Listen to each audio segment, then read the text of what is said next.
Elena Kozlov pressed her face against the cold concrete wall of the abandoned warehouse, her breathing steady despite the chaos erupting around her.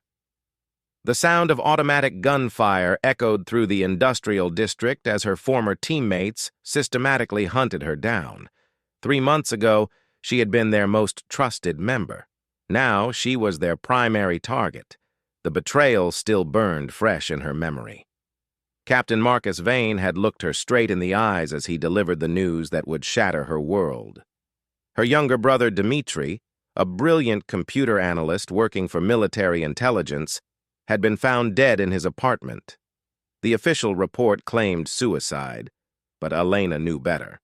The bruises on his wrists, the fear in his voice during their last phone call, the encrypted message he had sent her just hours before his death, it all pointed to murder. Elena had demanded an investigation. She had begged her team to look deeper into the circumstances. Instead, she found herself reassigned to desk duty, then suspended, then facing trumped-up charges of insubordination and theft of classified materials. The very people she had trusted with her life had turned their backs on her when she needed them most. Now, 6 months later, Elena moved through the shadows like a ghost.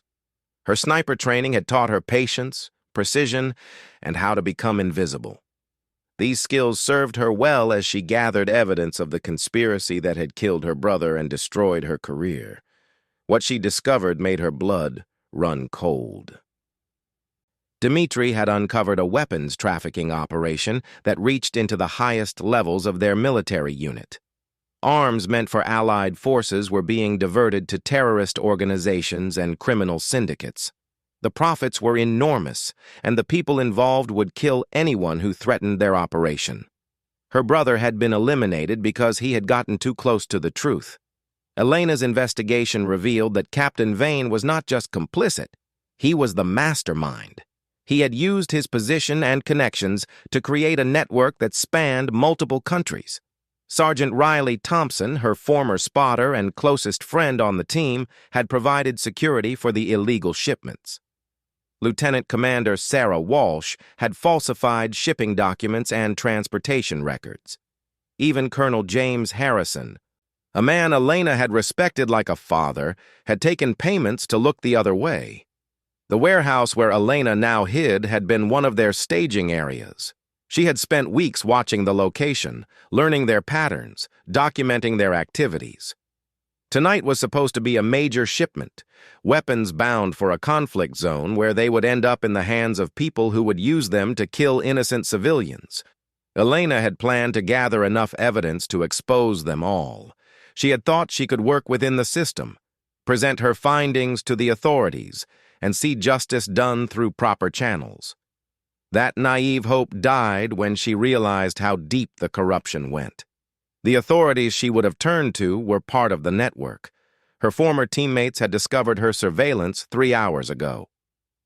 Now she was trapped in the very building she had been watching, with nowhere to run and overwhelming force arrayed against her.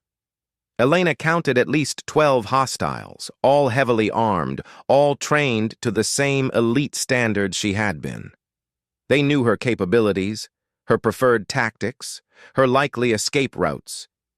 But they had made one crucial mistake. They thought they were hunting the same Elena who had followed orders without question, who had trusted in the chain of command, who had believed in the righteousness of their cause. They did not understand that the woman they had betrayed had been forged into something far more dangerous. Elena moved through the warehouse with practiced silence. Her modified sniper rifle was broken down and packed in a specially designed case that looked like maintenance equipment. She had learned to adapt, to improvise, to become something her former training had never prepared her for. The military had taught her to be a precision instrument. Betrayal had taught her to be a weapon. She made her way to the upper levels of the building, using maintenance ladders and service corridors that her surveillance had mapped in detail. The sound of boots on metal stairs told her that Thompson was leading a team up the main stairwell. His tactical approach was predictable: Secure the ground floor, then move systematically upward, clearing each level with overlapping fields of fire. Elena smiled grimly as she positioned herself in a concealed spot overlooking the loading dock. Thompson's predictability would be his downfall. He still thought like a soldier following doctrine. Elena had learned to think like a predator. Through her scope, she watched Captain Vane coordinate the search from a command vehicle parked outside. He spoke into his radio with the calm confidence of a man who believed he held all the advantages. His arrogance was complete. He saw Elena as a cornered animal, dangerous, but ultimately doomed. Elena's finger traced the trigger of her rifle as she centered the crosshairs on Vane's forehead. One shot would end the man who had destroyed her life. The temptation was overwhelming, but she forced herself to wait. Killing Vane now would bring temporary satisfaction, but would not serve her larger purpose. She needed him alive, at least for now. Her brother's encrypted message had contained more than just evidence of the weapons trafficking. Dmitri had discovered that the operation was part of something larger, a network that extended far beyond their unit, their base, their country. The people Vane worked for would simply replace him if he died. Elena needed to trace the connections higher up the chain. More importantly, she needed to make them all pay, not just with their lives, but with the complete destruction of everything they had built. She wanted them to lose their money, their power, their freedom, their reputation. She wanted them to know that their downfall came from the woman they had underestimated and betrayed. Elena watched Thompson's team clear the second floor with mechanical precision. They moved in perfect formation, covering each other's blind spots, communicating through hand signals, applying overwhelming firepower to each potential threat.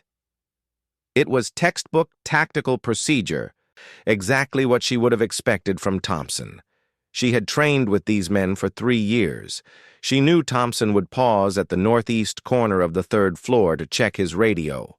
She knew that Walsh would position herself to cover the stairwell while maintaining visual contact with the team leader. She knew that Morrison, their explosives expert, would be growing impatient with the methodical pace and would start taking unnecessary risks.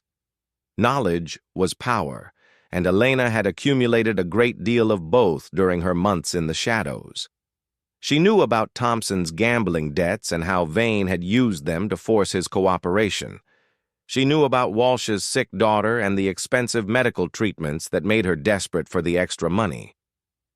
She knew about Morrison's drug addiction and the blackmail material Vane held over him. They were not evil people, Elena realized. They were weak people who had made terrible choices when presented with threats and temptations. That understanding did not make her hate them less. If anything, it made her contempt more complete. They had betrayed their oaths, their principles, and their comrades for money and personal gain. Elena began to move again, using the building's structure to stay ahead of the search teams. She had studied the warehouse's blueprints for weeks, learning every hiding spot, every escape route, every tactical advantage the building might offer. Her pursuers knew the building too, but they did not know it the way she did.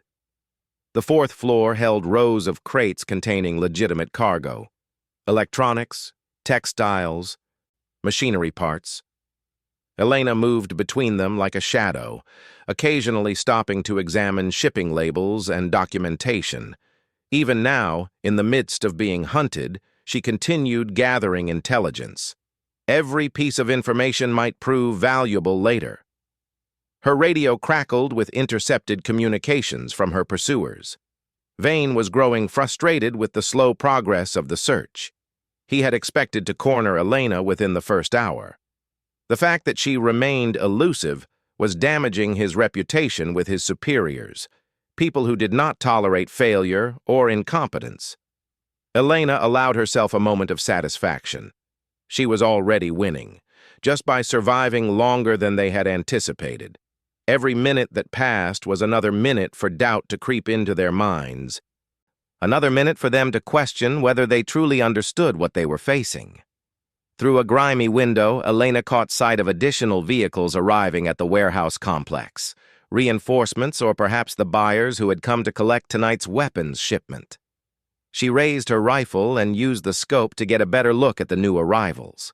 The vehicles were expensive luxury cars, not military transport.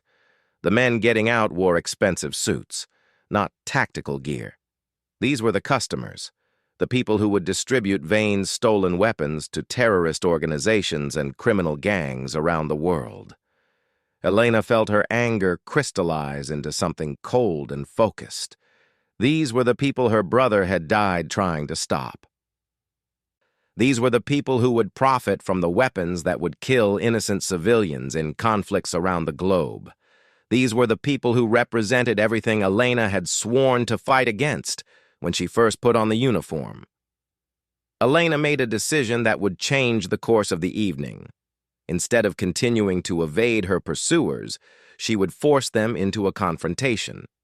But it would be a confrontation of her choosing, on ground of her selection, with stakes higher than anyone anticipated. She began moving toward the warehouse's central area, where the weapons shipment was stored. If she could reach that location, she could threaten the entire operation. Vane and his buyers would have to choose between letting her escape with evidence that could destroy them all, or risking a firefight that might damage or destroy millions of dollars worth of illegal weapons. Elena's lips curved into a smile that held no warmth. For 6 months, she had been reactive, investigating and gathering evidence while staying hidden. Tonight, she would take the initiative. Tonight, she would begin her revenge in earnest. The hunt was about to become something very different. Her former teammates thought they were closing in on a desperate fugitive. They had no idea they were walking into a trap set by someone who had learned to think 3 moves ahead, someone who had nothing left to lose and everything to gain. Elena Kozlov had been betrayed, abandoned, and marked for death. But she was still breathing, still thinking, still fighting. And before the night was over, everyone who had wronged her would learn the true meaning of regret. The warehouse fell silent as both hunters and hunted prepared for the confrontation that would determine whether justice or corruption would prevail. In the darkness, Elena chambered around and began to move toward her destiny. Elena descended toward the warehouse's main floor, using a service elevator shaft that her surveillance had revealed was no longer operational. The building's original owners had used it to move heavy machinery between levels, but the current occupants had sealed it off after a safety inspection. They had not bothered to remove the elevator car itself, which provided Elena with perfect cover as she observed the central storage area. Below her, she could see the weapons cache that represented months of illegal trafficking. Crates of assault rifles, cases of ammunition, boxes of military-grade explosives, enough firepower to supply a small army. The buyers moved between the crates with the casual confidence of men conducting routine business. They examined merchandise like shoppers at a market, testing weapons mechanisms and discussing delivery schedules. Elena's scope revealed details that made her stomach clench with rage. Some of the weapons bore serial numbers she recognized from her own unit's inventory. Rifles she had cleaned and maintained, ammunition she had loaded into magazines, explosives she had helped transport to secure facilities. Her own hands had touched some of these weapons before they were diverted into this illegal channel. Captain Vane stood near the buyers, his military bearing at odds with the criminal enterprise he was facilitating. He checked his watch repeatedly, clearly anxious about Elena's continued evasion of the search teams. His reputation with these dangerous customers depended on maintaining control of all variables, and Elena had become an unacceptable variable. Through her earpiece, Elena monitored the communications between the search teams. Thompson had reached the 4th floor and was growing frustrated with the methodical pace Vane had demanded. Morrison wanted permission to use explosive charges to blast through locked doors. Walsh was reporting that several areas of the building showed signs of recent occupation, but no trace of their target. Elena made her presence known in a way that would shift the entire dynamic of the situation. She used her knowledge of the building's electrical system to cut power to specific sections, plunging portions of the warehouse into darkness while leaving others illuminated. The pattern was not random. It spelled out a message in Morse code that anyone with military training would recognize. The message was simple but devastating. I know about Operation Blackwater. Operation Blackwater was the code name Dmitri had discovered for the weapons trafficking network. It represented not just the theft and sale of military equipment, but a complex web of corruption that reached into defense contractors, government officials, and international crime syndicates. Elena's message announced that she possessed information that could bring down everyone involved. The effect was immediate and dramatic. Vane's voice on the radio became sharp with panic as he demanded to know how Elena had gained access to that classified designation. The buyers began asking pointed questions about security breaches and information leaks. Thompson and his teams received new orders to locate and neutralize Elena with extreme prejudice. Elena smiled as she watched the chaos unfold below. Fear was a weapon more powerful than any rifle, and she had just demonstrated that she knew how to use it effectively. The comfortable certainty that had characterized their operation was gone, replaced by the knowledge that their secrets were no longer safe. She began to move again, this time with a specific destination in mind. The warehouse's security office contained surveillance equipment and communication systems that Elena intended to commandeer. If she could gain access to those systems, she could turn the building's own infrastructure against her pursuers. The route to the security office required Elena to cross several open areas where she would be exposed to potential observation. She had planned for this contingency during her weeks of surveillance, identifying the timing and positioning necessary to minimize her exposure. The key was understanding the predictable patterns of human behavior, even among highly trained operatives. Thompson's team was approaching the third floor using the main stairwell. Elena timed her movement to coincide with their advancement, using the sound of their boots on metal stairs to mask her own movement across the second floor. She reached the security office just as Thompson began clearing rooms 2 levels above her. The office was a cramped space filled with monitors, recording equipment, and communication devices. Elena quickly accessed the surveillance system, giving her real-time visual coverage of the entire warehouse complex. For the first time since the hunt began, she had a complete tactical picture of the situation. Through the security cameras, Elena counted 18 hostiles in total, 12 from her former unit and 6 additional personnel who had arrived with the buyers.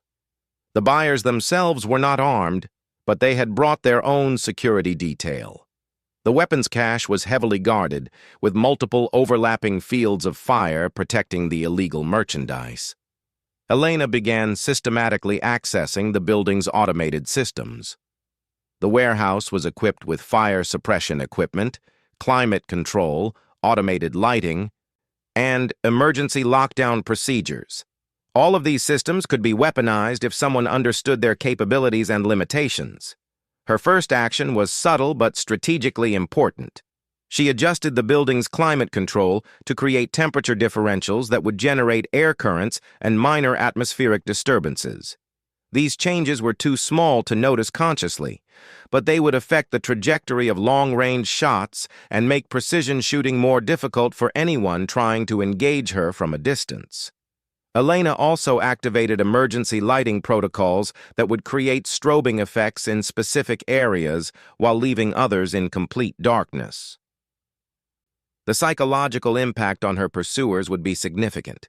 Humans naturally felt vulnerable and disoriented in environments with unpredictable lighting conditions.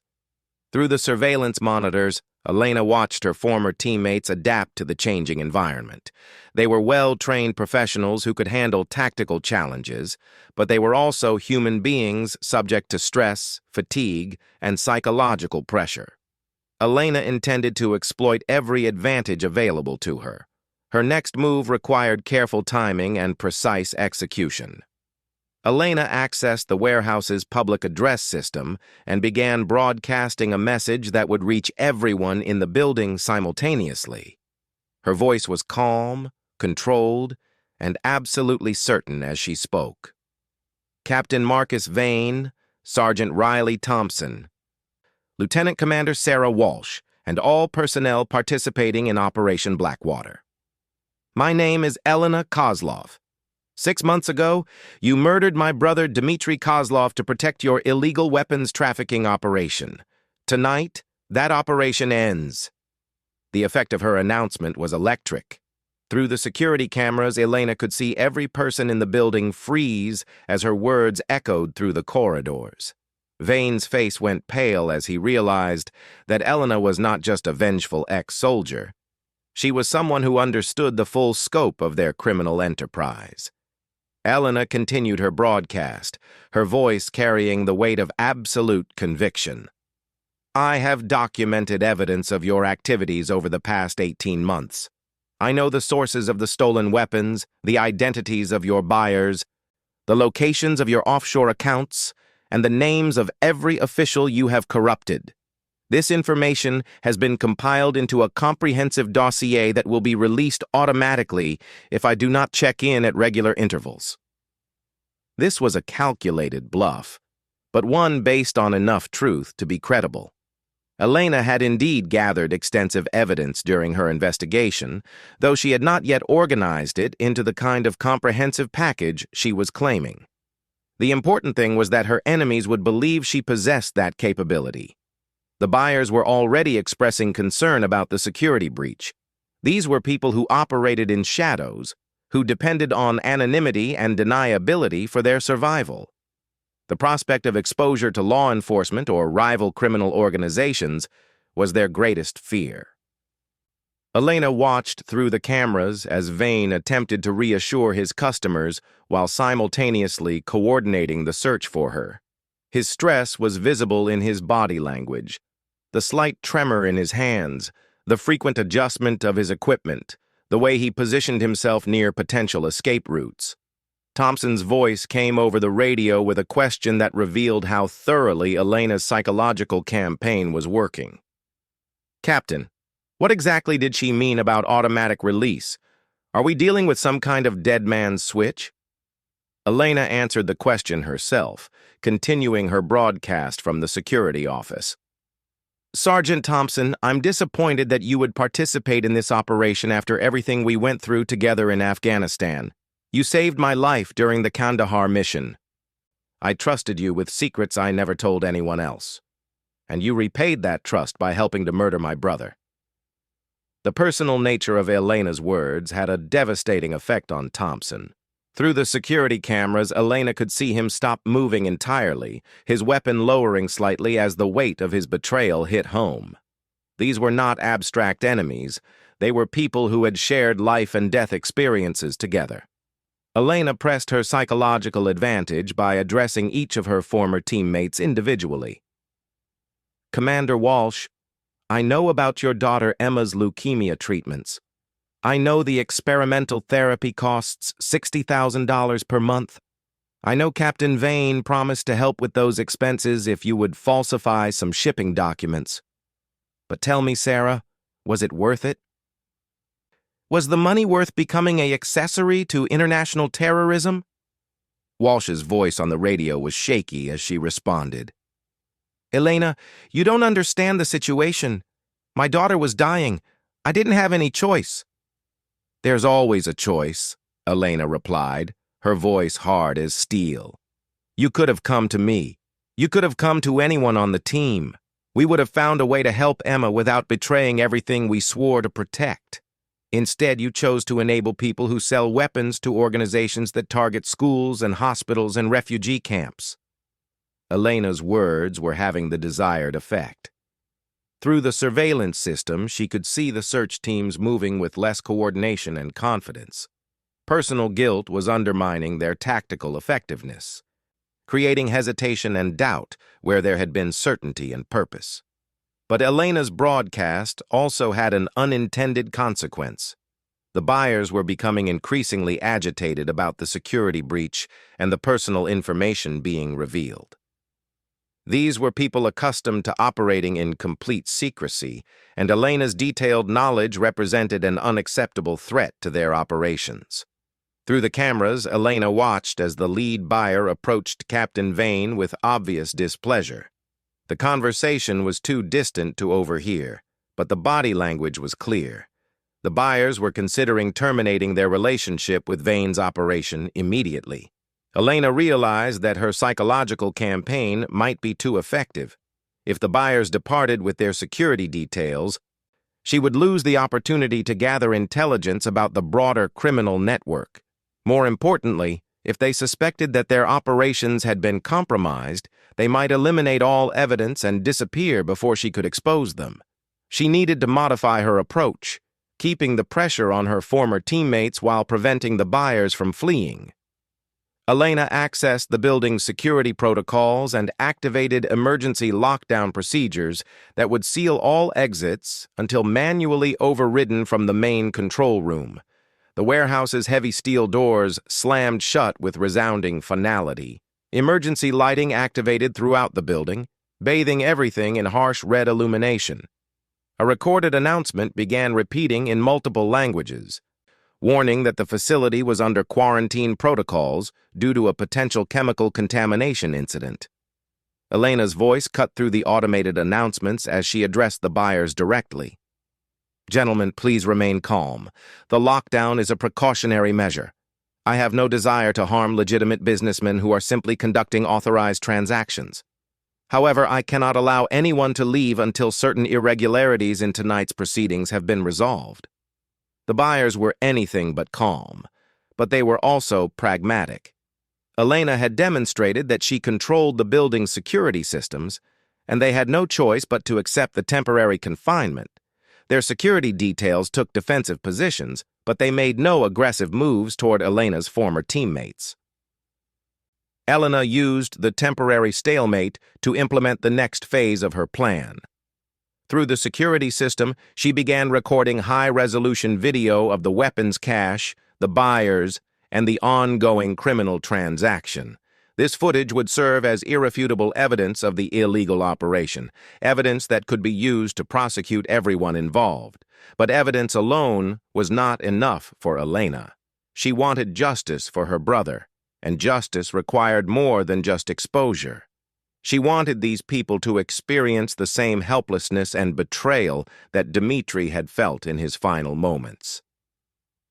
Elena's voice returned to the public address system, but now it carried a different tone, colder, more dangerous, absolutely implacable.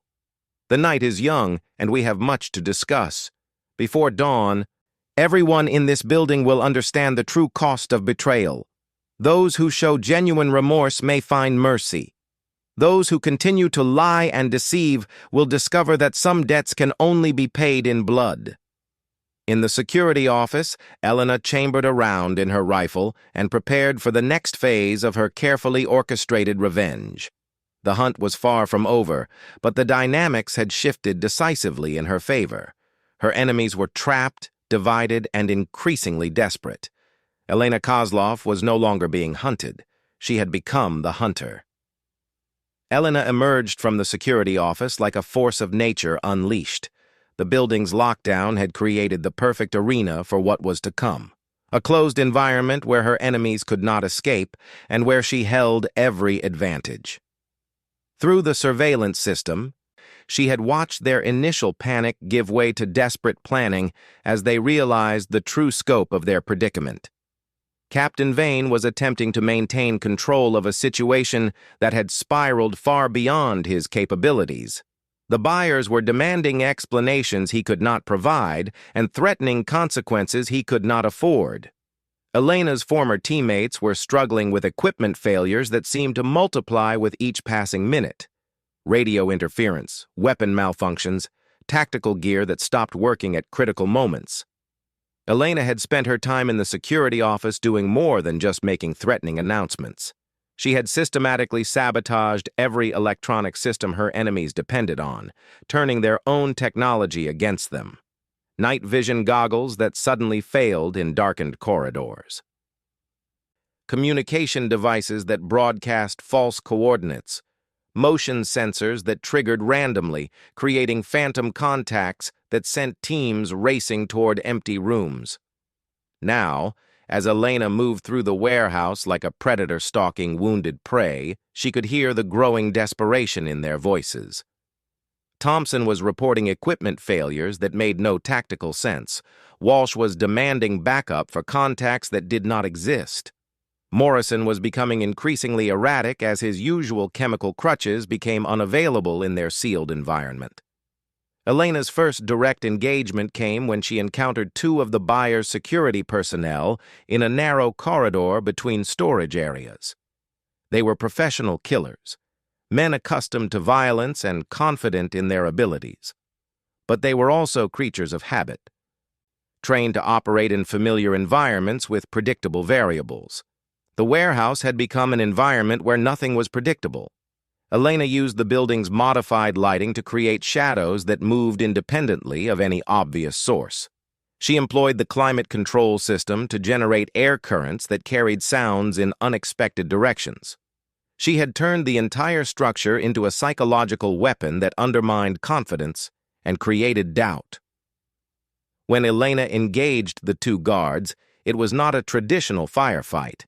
Instead, she used precision shots to disable their weapons without causing fatal injuries. One guard found his rifle's barrel suddenly split by a perfectly placed round that made the weapon inoperative, but left him unharmed. The other discovered that his protective vest had been punctured by a shot that missed his body by millimeters, but destroyed the communication equipment attached to his chest. Elena's voice echoed through their radio headsets as she addressed the stunned guards. "Gentlemen, you are not my primary targets tonight. You work for criminals, but you are not the criminals who killed my brother. Surrender now, and you will live to find better employment. Continue to threaten me, and I will demonstrate why military snipers are considered the most lethal fighters in the world." The guards were professionals, but they were not fanatics. Faced with an enemy who had demonstrated the ability to kill them at will but had chosen restraint, they made the rational decision to withdraw. Elena watched through her scope as they retreated toward the main storage area, reporting to their employers that they were dealing with something far beyond their experience. Elena's selective mercy served multiple purposes. It demonstrated her tactical superiority while establishing that she was not a mindless killer seeking random revenge. The guards would report that Elena was precise, controlled, and focused on specific targets. This information would increase the psychological pressure on her former teammates while potentially creating divisions between the buyers and their security details. Thompson was the next to encounter Elena directly, and their confrontation carried the weight of shared history that made it far more personal than the engagement with the hired killers.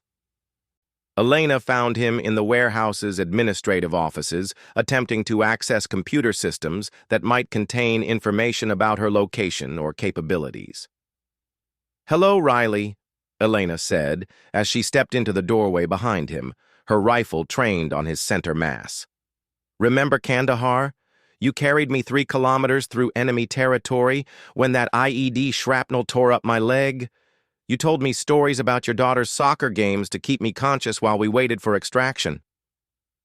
Thompson slowly raised his hands, his own weapon remaining holstered as he recognized the futility of trying to outdraw a sniper who already had him in her sights. His voice was thick with regret as he responded. "Elena, I never wanted any of this to happen. When they told me about Dmitri, I thought it really was suicide. I didn't know about the weapons operation until months later." Elena's laugh was bitter and cold. "You didn't know. Riley, you provided security for 17 separate weapons transfers. You falsified reports about cargo inspections. You helped them move stolen military equipment to customers who use it to kill innocent people. How exactly did you think you were helping prevent terrorism while actively enabling it?" Thompson's shoulders sagged as the weight of his choices crushed his remaining defenses. The gambling debts, Elena. They had documentation of everything. The illegal betting, the money I owed to dangerous people, the threats against my family. Vane said he could make it all disappear if I just helped with some transportation security. And when you realized what the transportation was for? When you saw the weapons? When you understood who the buyers were? Elena's voice was relentless, stripping away every excuse and rationalization. What did you tell yourself then, Riley? How did you justify becoming an accessory to mass murder? Thompson had no answer that would satisfy either of them. Elena could see in his eyes the moment when he finally understood the full scope of his betrayal, not just of his oath and his unit, but of every innocent person who would die because of the weapons he had helped deliver to their killers. Elena made a decision that surprised them both. Riley, I'm going to give you one chance to redeem yourself. You're going to help me end this operation tonight. You're going to provide me with the locations and identities of everyone involved, and you're going to testify against them when this is over. Thompson stared at her in disbelief. Elena, they'll kill me if I betray them. These people don't leave loose ends. They're going to kill you anyway, Elena replied matter-of-factly. You think Vane is going to let any of you live after tonight? You think the buyers are going to trust people who allowed this security breach to happen? Your only chance of survival is to help me destroy the operation completely. Elena's logic was irrefutable, and Thompson recognized the truth in her words. Vane had already demonstrated his willingness to murder anyone who threatened the operation. The buyers were equally ruthless when it came to protecting their interests. Thompson's knowledge made him a liability that would need to be eliminated. The process of turning Thompson into an ally rather than an enemy required more than just logical persuasion. Elena needed to rebuild trust that had been shattered by months of betrayal and deception. She began by sharing information that demonstrated her understanding of the operation's scope and her commitment to protecting innocent people rather than seeking random revenge. Elena revealed that she knew about Thompson's daughter, Sarah, who was about to start college and needed her father alive to walk her down the aisle at her future wedding. She knew about his wife Margaret's struggle with depression and how Thompson's potential prosecution would destroy the family's financial stability and emotional support structure. I'm not going to pretend that what you did was acceptable, Elena told him. But I know you're not evil, Riley. You're weak and you made terrible choices when you were afraid, but that doesn't make you irredeemable. Help me finish this, and I'll make sure your family is protected when the criminal cases begin. Thompson's transformation from enemy to reluctant ally represented a crucial turning point in Elena's campaign. Through him, she gained detailed intelligence about the building's layout from a tactical perspective, the communication codes being used by the search teams, and the security protocols that protected the weapons cache. More importantly, Thompson's defection created the first crack in the solidarity that had held Vane's operation together. When Thompson stopped responding to radio calls and failed to report in at scheduled intervals, the remaining team members began to suspect that Elena had either killed him or somehow turned him against them. Elena used Thompson's radio to send coded messages that appeared to come from him, but actually provided false information about her location and capabilities. The psychological impact was devastating. The remaining team members could not trust their own communication network, their own intelligence, or their own teammates. Commander Walsh was the next to experience Elena's direct attention, but her confrontation took a very different form. Elena used the building's public address system to reveal detailed information about Walsh's financial situation, her daughter's medical condition, and the specific bribes she had accepted from Vane's operation. Sarah Walsh. I know about the experimental treatment at Johns Hopkins, Elena's voice echoed through the warehouse. I know about the clinical trial that Emma qualified for last month. I know that the treatment is now covered by your military medical insurance, which means you no longer need Vane's money to save your daughter's life. Elena paused to let that information sink in before delivering the devastating conclusion. which means you continued participating in weapons trafficking after your financial motivation disappeared. You continued helping terrorists acquire military weapons because you wanted the extra money, not because you needed it.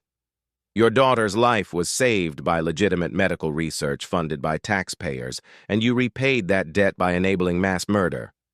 Walsh's voice came over the radio, shaky with desperation and guilt. Helena, please, you don't understand. They said they would expose everything if I stopped helping them. They said they would destroy my career, my pension, my family's future. Elena's response was swift and merciless. Sarah, they were going to destroy all of those things anyway. Criminal conspiracies don't have retirement plans. They don't provide references for future employment. They eliminate everyone who can testify against them when the operation becomes too visible. Elena's psychological campaign was achieving its intended effect, but it was also accelerating the timeline for violent confrontation. Vane was losing control of his subordinates and his customers, and desperate people in desperate situations were prone to desperate actions. Elena needed to conclude her operation before fear and panic led to outcomes that might harm innocent people or allow guilty ones to escape. She made her way toward the main storage area where the weapons cache was located, moving with the patience and precision that had made her one of the military's most effective snipers. Elena had learned during her months in the shadows that revenge was most satisfying when it was complete, when it addressed not just the immediate wrong, but the entire system that had made that wrong possible. Through her scope, Elena could see Captain Vane arguing with the lead buyer while Morrison and the remaining team members established defensive positions around the weapons. They had finally realized that their only option was to fight their way out of the building using the illegal weapons they had been preparing to sell. Elena smiled as she chambered around and prepared for the final phase of her carefully orchestrated campaign. The warehouse had become a trap that would destroy everyone responsible for her brother's death and expose the entire criminal network they had built. Justice for Dmitri would be swift, complete, and absolutely final. The hunt was about to reach its inevitable conclusion, and Elena Kozlov was ready to deliver the vengeance that had driven her through 6 months of careful planning and patient preparation. Her enemies had betrayed her, underestimated her, and tried to destroy her. Now they would discover that some people should never be pushed beyond their breaking point. The final battle was about to begin, and only one side would leave the warehouse alive.